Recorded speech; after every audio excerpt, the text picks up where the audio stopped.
Assalamualaikum warahmatullahi wabarakatuh. Kami dari kelompok 1 ingin membahas terkait bahaya merokok bagi anak-anak di bawah umur.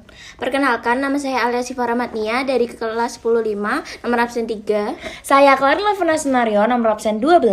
Saya Misal Sadianto, absen 19. Nah teman-teman, ayo kita mulai pembahasannya.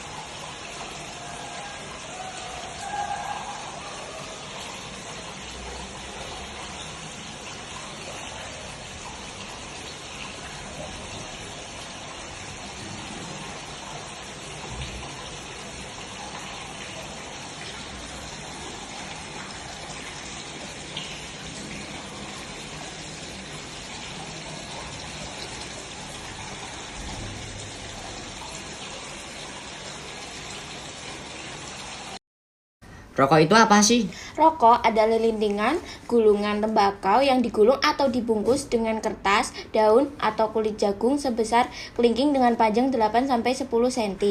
Biasanya dihisap seseorang setelah dibakar ujungnya. Rokok merupakan pabrik bahan kimia berbahaya. Nah, rokok itu juga termasuk zat adiktif karena dapat menyebabkan adiksi atau ketagihan dan dependensi atau ketergantungan.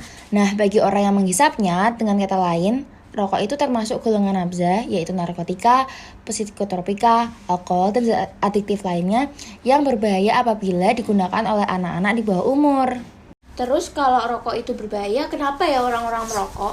Biasanya sih alasan pertama kali orang merokok, apalagi untuk anak-anak di bawah umur, biasanya dari berbagai alasan. Misalnya, coba-coba, ikut-ikutan teman-temannya, sekedar ingin merasakan, kesepian, terus ada juga yang agar terlihat gaya, atau biasanya tuh dipengaruhi oleh gengsinya, terus meniru orang tua, iseng, menghilangkan ketegangan, terus ada juga yang biar tidak dikatakan benci oleh teman-temannya, dan sebagai penghilang stres serta penghilang jenuh untuk anak-anak di bawah umur.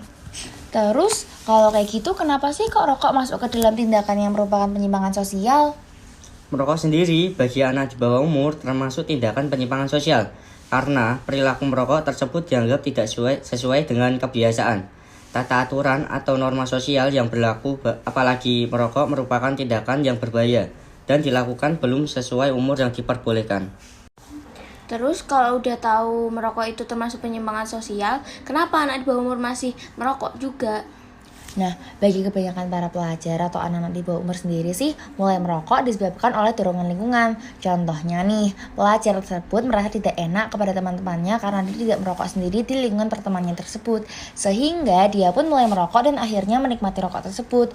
Kebanyakan pelajar juga beranggapan bahwa dengan merokok dirinya merasa sangat hebat, gaya, dan ditakuti oleh teman-teman yang lain. Padahal jika dia tidak pandai-pandai menjaga dirinya, rokok adalah awal dari terjerumusnya seseorang kepada obat-obatan terlarang lainnya. Terus dampak dari merokok itu apa aja ya? Efek dari perokok yang paling pertama yaitu merusak organ tubuh. Asap rokok tersebut terhirup dan masuk ke dalam paru-paru sehingga menyebabkan paru-paru mengalami radang dan bronkitis. Anak usia sekolah atau remaja yang merokok biasanya akan mengalami gejala kurang fokus belajar, sulit memahami pelajaran karena mengalami penurunan daya tangkap, kurang aktif, mengalami gangguan kecemasan, hingga dapat menyebabkan anak tersebut mengalami depresi. Maka sebaiknya sebelum hal itu terjadi, lebih baik berhenti merokok dari sekarang juga. Setelah tahu bahaya dari merokok, terus pencegahan apa yang bisa kita lakukan agar kita tidak ikut terjerumus dalam bahaya merokok? Yang pertama, hindari berkumpul dengan teman-teman yang sedang merokok. Yang kedua, yakinlah bahwa rokok bukan satu-satunya sarana pergaulan. Yang ketiga, jangan malu mengatakan bahwa diri kita bukan perokok. Yang keempat, perbanyak mencari informasi tentang bahaya rokok. Aduh, ternyata serem juga ya bahaya merokok. Terus ada nggak sih solusi atau cara mengatasi jika aku sudah terlanjur merokok nih?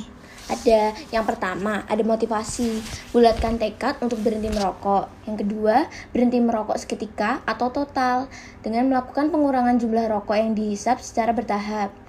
Yang ketiga, kenali waktu dan situasi di mana kamu paling sering merokok. Yang keempat, tahan keinginan merokok dengan menundanya. Yang kelima, berolahragalah secara teratur.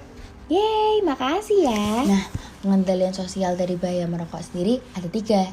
Yang pertama, ada pra atau preventif.